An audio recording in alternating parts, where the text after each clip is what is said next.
Meeting ನಮ್ಮ ಮೂರ್ನಾಲ್ಕು ತಾಲೂಕುಗಳಲ್ಲಿ ಮೈಕ್ರೋ ಫೈನಾನ್ಸ್ ಕಳೆದ ಒಂದು ತಿಂಗಳಿಂದ ಗೊಂದಲ ಸೃಷ್ಟಿಯಾಗಿದೆ. ಸುಮಾರು 15,000 ಜನಕ್ಕೆ ಲೋನ್ ಕೊಟ್ಟಿದ್ದಾರೆ. ಅವ್ರಿಗೆ ಗೊತ್ತಿಲ್ಲದೆ ಅಂದರೆ ಸಬ್ಸಿಡಿ ಬರ್ತದೆ ಅಂತೇಳಿ ಅವ್ರು ಕೊಟ್ಟಿದ್ದಾರೆ. ಆದರೆ ಆ ಸಬ್ಸಿಡಿ ಹಣ ಅಲ್ಲ, ಎಲ್ಲ ಲೋನ್ ಹಣ. ಅದಕ್ಕಲ್ಲಿ ಮಿಡಲ್ ಮ್ಯಾನ್ಗಳು ಕೂಡ ಒಂದು 4-5 ಜನ ವಿಶೇಷವಾಗಿ ಮಹಿಳೆಯರು ಇದನ್ನು ನೇತೃತ್ವ ವಹಿಸಿದ್ದಾರೆ. ಈಗಾಗಲೇ ಒಬ್ಬರನ್ನ ಅರೆಸ್ಟ್ ಮಾಡಿದ್ದೀವಿ ನಾವು. ಇನ್ನೂ 2 ತನಿಖೆ ಮಾಡಬೇಕಾಗಿದೆ. ಇವತ್ತು ಮಾಡಲಿಕ್ಕೆ ಹೇಳಿದ್ದೀವಿ. ಸೊ ಅದಕ್ಕೆ 3 ಪೊಲೀಸ್ ಅಧಿಕಾರಿಗಳನ್ನು ನೇಮಿಸುವಂಥ ಪ್ರಯತ್ನ ಮಾಡಿದ್ವಿ. ಸೊ ಏನಾಗಿದೆ, ಹೇಗಾಗಿದೆ, ಲೀಗಲಾಗಿ ಆದರೂ ಮನಿ 3ನೇ ವ್ಯಕ್ತಿಗೆ ಹೆಂಗೆ ಹೋಯ್ತು ಅನ್ನೋದು ಇಲ್ಲಿ ಪ್ರಶ್ನೆ ಬಂದಿದೆ. ಥರ್ಡ್ ಪಾರ್ಟಿಗೆ ಹೆಂಗೆ ಹೋಯ್ತು ದುಡ್ಡು, ಅವ್ರ ಅಕೌಂಟಿಗೆ ಬಂದರೂ ಕೂಡ ದುಡ್ಡು ಅಲ್ಲಿ ಹೋಯ್ತು. ಅದು ಹೆಂಗೆ ಹೋಯ್ತು ಎನ್ಕ್ವೈರಿ ಮಾಡ್ಲಿಕ್ಕೆ ಹೇಳಿದ್ವಿ. 1 ವಾರಲ್ಲೇ ಎನ್ಕ್ವೈರಿ ಮಾಡಿ ಹೇಳ್ತಾರೆ. ಸೊ ಅಲ್ಲಿವರೆಗೆ ರಿಕವರಿಗೆ ಯಾರಿಗೂ ತೊಂದರೆ ಮಾಡಬೇಡ ಅಂತ ಅವ್ರಿಗೆ ಇನ್ಸ್ಟ್ರಕ್ಷನ್ ಕೊಟ್ಟಿದ್ದೀವಿ ಫೈನಾನ್ಸ್ದವ್ರು. ಸೊ ಯಾರು ಕೂಡ ಅವ್ರು ಯಾರೋ ಸೋಮೋಟೋ ತುಂಬೋಂಗಿದ್ರೆ ತುಂಬೋದು.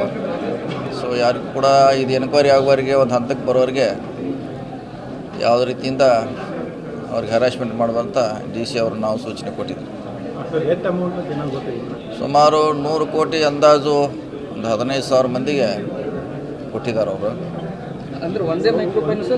ಇಲ್ಲ, ಸುಮಾರು 40 ಮೈಕ್ರೋ ಫೈನಾನ್ಸ್ ಅವ್ರು ಕೂಡಿ ಕೊಟ್ಟಿದ್ದಾರೆ.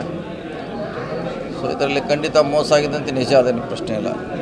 ಹೆಂಗಾಯಿತು, ಯಾರು ಮಾಡೋದು ಕಂಡುಹಿಡಿಬೇಕಾಯ್ತು. ಐದಾರು ಅದರ ಟೀಮ್ ಇದಲ್ಲ, ಅದೇ ಒಂದು 3-4 ಜನ ಲೀಡೀಸ್ ಅದಾರೆ. ಇದಕ್ಕೆ ಭಾರಿ ಸೂಕ್ಷ್ಮವಾಗಿ ಆಪ್ರೇಟ್ ಮಾಡಿದ್ದಾರೆ. ಅವ್ರಿಗೆ ಸಬ್ಸಿಡಿ ಹಣ ಬರ್ತಂತ ಅಂತ ಹೇಳಿ ಸೇವ್ ಮಾಡಿಸ್ಕೊಂಡಾರೆ. ಸೊ ಅವ್ರು ಫ್ರೀಯಾಗಿ ಬರ್ತಂತ ಅವ್ರು ಸೇವ್ ಮಾಡಿದ್ದಾರೆ. ಆದರೆ ಈಗ ಅದು ಸಬ್ಸಿಡಿ ಎಲ್ಲ ಈಗ ತುಂಬಬೇಕಂತಾಗಿ ಇದೆಲ್ಲ ಗೊಂದಲ ಸೃಷ್ಟಿಯಾಗಿದೆ. ಸೊ ನೋಡೋಣ, 1 ವಾರ ಕಾದು ನೋಡೋಣ. ಇಲ್ಲ, ಮುಂಚೆ ಎಲ್ಲೂ ಆಗಿಲ್ಲ. ಕೇಳಿದ ಅದೇ ಮುಂಚೆ ಫಸ್ಟ್ ಟೈಮ್ ಆಗಿದೆ ಅದು ಬೆಳಗಾವಿ ಜಿಲ್ಲೆಯಲ್ಲಿ. ಸುಮಾರು ನಮ್ಮಲ್ಲಿ ಒಂದು 10 ಲಕ್ಷವರೆಗೆ ಕೊಟ್ಟಿದ್ದಾರೆ ಜನಕ್ಕೆ. ಅದು ಎಲ್ಲೂ ಕೂಡ ಈವರೆಗೆ ಆಗಿಲ್ಲ. ಫಸ್ಟ್ ಟೈಮ್ ಇದು ಒಂದು ತಂಡ ಉಟ್ಕೊಂಡು ಇದು ಮೋಸ ಮಾಡುವಂಥ ಪ್ರಯತ್ನ ಮಾಡಿದ್ದಾರೆ. ನೋಡೋಣ.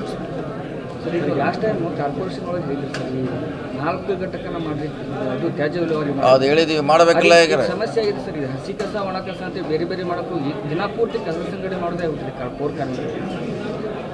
ಸಮಸ್ಯೆ ಆಗಿದೆ, ಮಾಡಬೇಕು. ಯಾಕಂದ್ರೆ ಇನ್ನೂ ಹೆಚ್ಚು ನಾವು ಮೆಕ್ಯಾನಿಸಮ್ ಯೂಸ್ ಮಾಡಬೇಕು. 4 ಗಂಟೆ ಆಗಲೇಬೇಕು. ಯಾಕೆ ಒಂದೇ ಕಡೆ ಲೋಡ್ ಆಗ್ತಾಯಿದೆ. 4 ದಿಕ್ಕಿನ ಕಡೆ ಕಸ ಸಂಗ್ರಹಣೆ ಮಾಡಲಿಕ್ಕೆ ಅನುಕೂಲ ಆಯ್ತು. ನೋಡೋಣ, ಪ್ರಯತ್ನ ಮಾಡೋದು.